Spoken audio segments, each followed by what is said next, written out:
Hey there, it's John from Heroes and Legends, and welcome to another edition of the Magic the Gathering Market Watch. So we're now a week removed from Pro Tour Oath of the Gatewatch. We've seen the new Modern, we've been introduced to the power of the Eldrazi decks, multiple Eldrazi decks, and we're starting to see how the market is reacting to that. Both the standard and modern markets are having an impact due to what we saw last weekend, and that impact continues and will continue over the coming weeks. So as always, we're going to look at some of the hot cards and cold cards in standard and modern and see how they relate to the current metagame. Let's start off with standard, and we're going to look at the top 5 cards that lost value this week. Pretty much what you're going to see here are cards that either have recently spiked and are just declining a little bit, or they're cards that had a lot of hype during the Oath pre-release and just hasn't quite panned out. Coming in at number 5 is World Breaker. This lost $1.06, bringing it down to $9.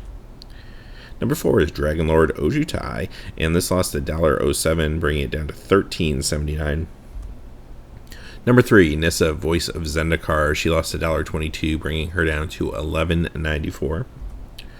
Number 2 is Ulamog, the Ceaseless Hunger, losing $1.77, but still a healthy $28.38 for a relatively new card.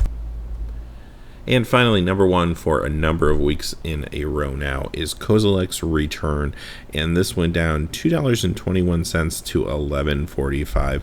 I think at some point someone will figure out something to do with this card, but at this point it just hasn't seen the play that it was expecting before it came out. Alright, let's look at the top 5 standard cards that have gained value this week. Important to note that these cards are gaining value not only because of standard play, but also because of modern play, as the Eldrazi decks really just ruled the weekend last week at the Pro Tour. Coming in at number 5 is Eldrazi Mimic. This has gone up $1.15 to $6.06. Number 4 is Reality Smasher, going up $1.16 to $8. Number 3 is Thought Not Seer, going up $1.60 to $14.99. Number 2 is Collected Company, going up $1.70 to $17.99.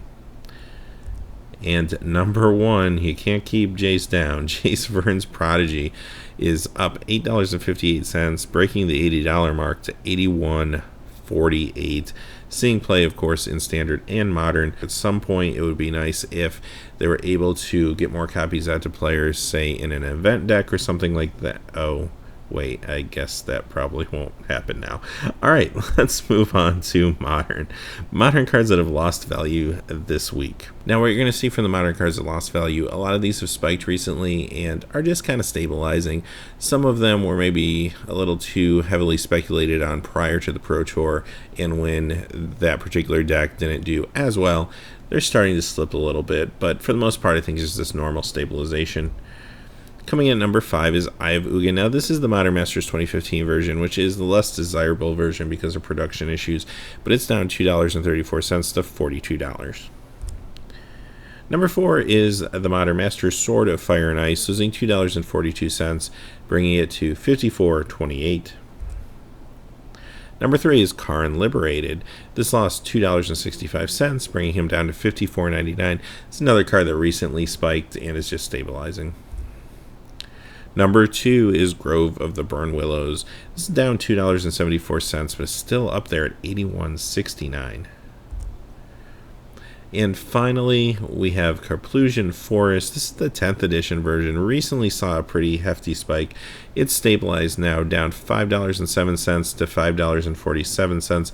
This is a card that sees play in the green Eldrazi deck, which wasn't one of the Eldrazi decks that made the top 8 over the Pro Tour, but is still pretty popular. Alright, so now let's look at the top 5 modern cards that have gained value this week. So as you can expect, you're going to see a lot of cards here that either complement decks that are good strategies or maybe decent matchups against Eldrazi. You're going to see some flat-out Eldrazi hate cards, and you're also going to see some cards that are part of Eldrazi decks. Coming in at number 5, the aforementioned Carplusion Forest. This one is the 9th edition version, and this one's gone up this week. So this went up $5.92 to $11.99. Number 4 is Gemstone Caverns, going up $6.56 to $13 to see some play again in some of the Eldrazi builds. Number 4, Liliana of the Veil, going up $13.71, bringing her to $113.12. She's slowly reaching Tarmogoyf range. Now, she is a key part to the Jund deck. The Jund deck seeing a little bit of a resurgence recently. But what's important to note here is Liliana is the most expensive, most valuable Planeswalker, passing Jace the Mind Sculptor a little bit ago. Now, of course, Jace is banned in Modern. If Jace was playable in Modern, that could be very different.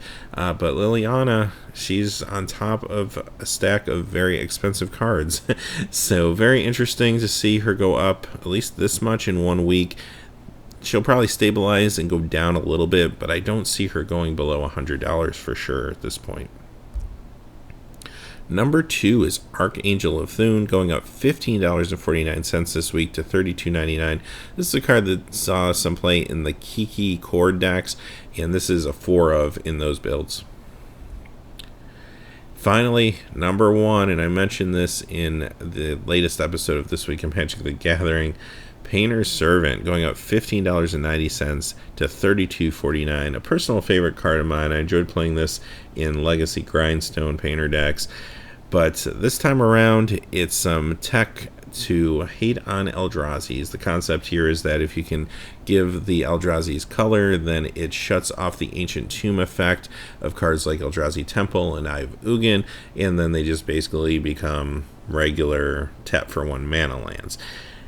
We'll see if this is good enough, if this is going to work, but a lot of players are going to try to incorporate this into their decks and into their sideboards to deal with the Eldrazi threat. So, having said that, that's the Market Watch for this week. As always, thanks for watching. We'll be back next week, and we'll see where this story goes and how some of these decks pan out. Until then, hey, please remember to like and subscribe, and have a great day. Hey, thanks as always for watching. This video, like all my videos, was made possible by the generous support of viewers like you on Patreon. Even a donation of $1 helps me to keep growing this community and creating better quality videos for all of you. Check out our Patreon page for exclusive giveaways and future goals for the channel. If you haven't had a chance yet to subscribe, hit that subscribe button so you don't miss any of the MTG news, spoilers, set reviews, product openings, or finance videos on Heroes and Legends. Talk to you again soon, and have a good day.